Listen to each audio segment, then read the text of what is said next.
going on, you guys? The unknown driver here, back at it since 2013, making videos again on YouTube. It's been a while, I know.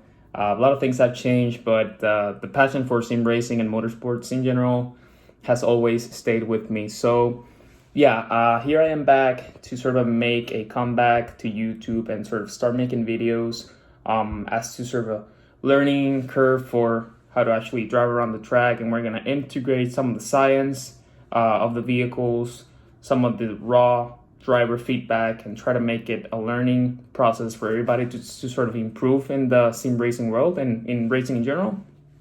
And without further ado, let's go racing.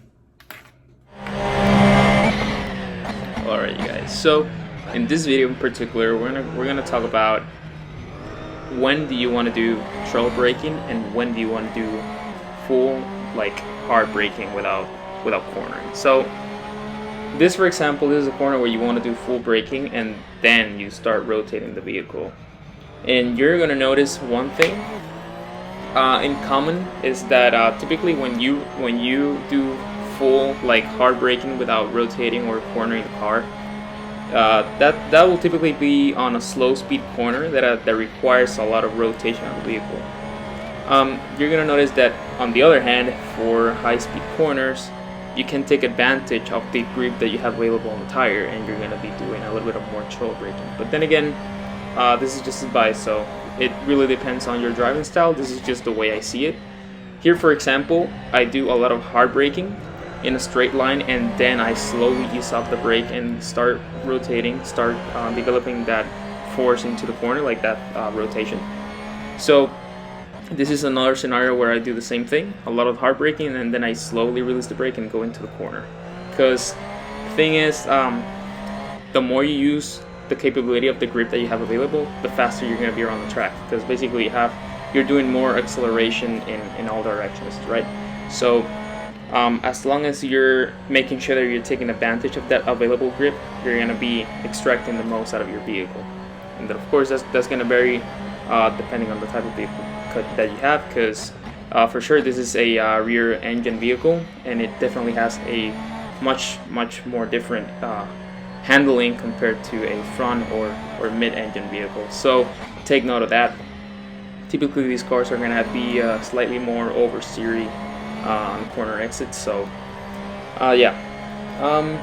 so another thing to take into consideration is that it really also depends on the tire temperatures that you're running. So if you're running really hot temperatures at the rears, as you can see on this current scenario, it's not really going to affect me on straight line braking. It's going to basically make me or force me to brake a little bit earlier, but you really don't want to do any sort of trail braking if your rear tires are overheating, because what's going to happen is your rear tires basically have less capacity, less grip in the front, and that's what's going to cause it's basically a corner entry oversteer. And that's one of the most scary scenarios that you can have, because it's really difficult to control a corner entry oversteer more than a corner exit oversteer. So you really don't want to do that, specifically when you have a rear engine vehicle, because it's going to be slightly more difficult to keep that car going forward. So without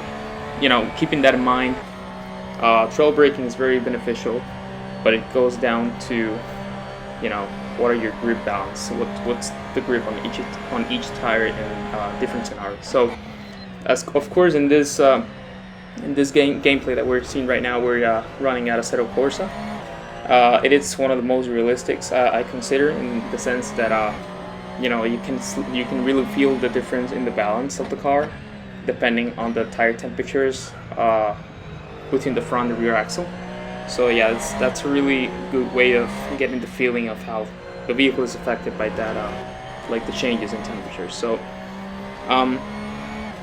yeah, it's really important in the sense that you do want to make sure that you select a compound that is soft enough for you to actually build up the temperatures to get proper grip from the tire, but you don't want to get too soft where you just run into those 4 tires running red hot in the little box on the left, which is no good. That's literally running.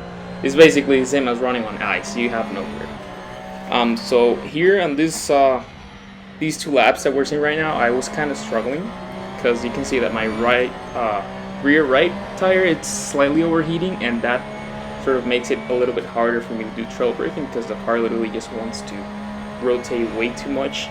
And yeah, I just really didn't even try to do trail braking when it gets that hot because it's just gonna be a mess. So yeah, I really hope that you learned something from this video.